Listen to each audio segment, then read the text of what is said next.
السلام علیکم ورحمۃ اللہ وبرکاتہ. الحمد للہ رب العالمین والصلاة والسلام علی رسولہ الکریم.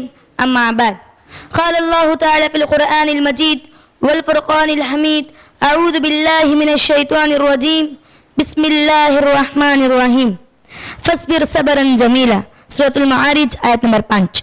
میں آپ لوگوں کے سامنے جو عنوان لیے حاضر ہوں، میرا عنوان ہے دعوت دین میں صبر و استقامت. اللہ رب العالمین سورۃ المعارج آیت نمبر 5 میں ارشاد فرماتا ہے: فاصبر صبرا جمیلا، بس تو صبر کر اور اچھی طرح سے صبر کر. معزز سامعات، اس آیت سے ہمیں یہ بات معلوم ہوتی ہے کہ اللہ کے نبی صلی اللہ علیہ وسلم کو دعوت و تبلیغ میں طرح طرح کی تکالیفیں دی گئی، اس کے باوجود بھی اللہ کے نبی صلی اللہ علیہ وسلم ذرا برابر بھی اپنی اس دین سے نہیں ہٹے، بلکہ اللہ رب العالمین نے جو امانت ان کو دے رکھی تھی اس امانت کو اپنی امت تک پہنچا دیا.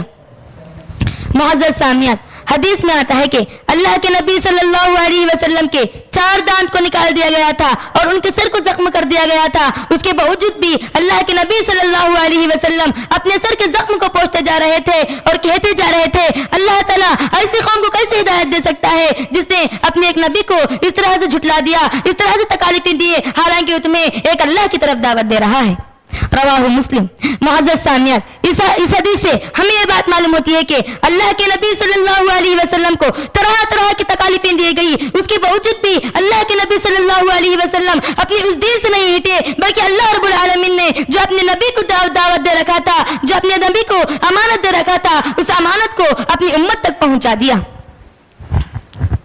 معزز سامعات، اللہ کے نبی صلی اللہ علیہ وسلم کو اتنا ہی نہیں بلکہ کئی طرح کی باتیں کی گئی، اس کے باوجود بھی اللہ کے نبی صلی اللہ علیہ وسلم اپنے دین کو نہیں چھوڑے، بلکہ اللہ کے رسول صلی اللہ علیہ وسلم سے کبھی کبھار ایسے معجزات طلب کرتے تھے جو کوئی کر نہیں دکھا سکتا سوائے اللہ رب العالمین کے. جیسا کہ مثال کے طور پر اس شان کو دیکھ لیجئے کہ جب کفار مشرکین نے اللہ کے نبی صلی اللہ علیہ وسلم کے پاس آئے اور کہنے لگے: اے محمد، اگر تو اللہ کی طرف سے بھیجا گیا سچا رسول ہے تو ہمیں اس شان کو 2 ٹکڑے کر دکھا. تو اس وقت اللہ رب العالمین سے اللہ کے نبی صلی اللہ علیہ وسلم اللہ تعالیٰ سے دعا کرتے ہیں تو اللہ رب العالمین اسی وقت فوراً اس شان کو 2 ٹکڑے کر دکھاتے ہیں. تو معزز سامعات، اس وقت بھی وہ لوگ اس پر ایمان نہیں لائے، بلکہ جو وہ معجزہ تھا اس پر بھی انہوں نے ٹکرا دیا اور کہنے لگے کہ اس محمد نے ہم پر جادو کر دیا ہے.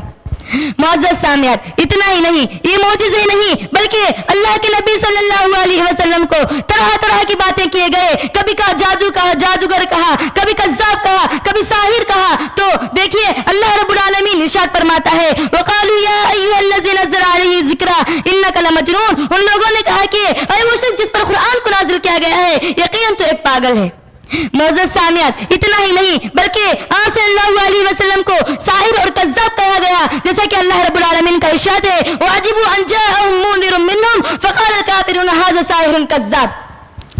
ان لوگوں نے کہا کہ اے وہ شخص جس پر قرآن کو نازل کیا گیا، ان لوگوں نے اس بات پر تعجب کیا اور کہنے لگا کہ اے محمد تو جھوٹا ہے اور جادوگر ہے. معزز سامعات، یہ سب کے سب ایک حسد کے طور پر تھا تاکہ یہ لوگ اس قرآن سے متاثر نہ ہو سکے، اس قرآن کی تلاوت نہ کیا جائے، اس قرآن کے قریب نہ جایا کرے اور اس قرآن پر ایمان نہ لایا کرے، بلکہ یہ ایک حسد کے طور پر تھا جس کی وجہ سے اللہ کے نبی صلی اللہ علیہ وسلم پر طرح طرح کی تکالیفیں دیے گئے اور طرح طرح کی باتیں کیے گئے تھے. معزز سامعات، حضرت اما عائشہ فرماتی ہیں، حضرت اما عائشہ رضی اللہ تعالیٰ عنہ فرماتی ہیں کہ اللہ کے نبی صلی اللہ علیہ وسلم کے گھر میں کبھی کبھار مہینہ تک چولہا نہیں سلگتا تھا. اسی طرح آپ صلی اللہ علیہ وسلم کی صبر و استقامت کا، زہد و قناعت کا یہ حالت تھا کہ اللہ کے نبی صلی اللہ علیہ وسلم خالی چٹائی پر سو جایا کرتے تھے، جس کی وجہ سے صحابہ اکرام اللہ کے نبی صلی اللہ علیہ وسلم کے پاس آتے اور کہتے: اے اللہ کے نبی صلی اللہ علیہ وسلم، کیا یہ اچھا ہوتا کہ ہم آپ کے لیے ایک چٹائی کو تیار کر دیتے، ایک بوریے کو تیار کر دیتے جس کو آپ اس چٹائی پر ڈال کر سو جایا کرتے اور آرام کی نیند کیا کرتے تھے. تو اس وقت اللہ کے نبی صلی اللہ علیہ وسلم نے فرمایا کہ میں اس دنیا کے لیے نہیں آیا ہوں، بلکہ میں صرف اس دنیا میں اس مسافر کی طرح ہوں جو کوئی ایک شخص جو کسی درخت کے نیچے آتا ہے 5 منٹ کے لیے یا 5 وقت کے لیے یا کسی وقت کے لیے، وہ اپنا آرام کہا کر لیتا ہے، پھر واپس اپنے گھر کو چلے جاتا ہے.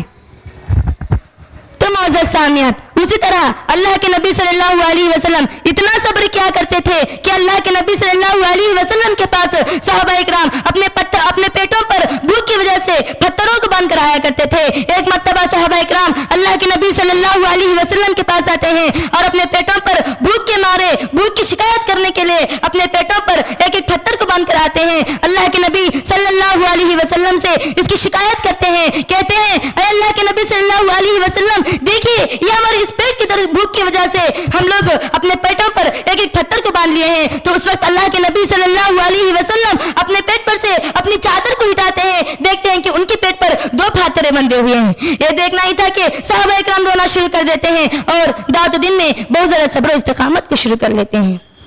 آخر میں اللہ تعالیٰ سے دعا کرتی ہوں کہ اللہ تعالیٰ ہم تمام کو دعوت دین میں صبر و استقامت کرنے والے بنائیں. آمین ثم آمین. وما علینا الا البلاغ المبین. السلام علیکم ورحمۃ اللہ وبرکاتہ.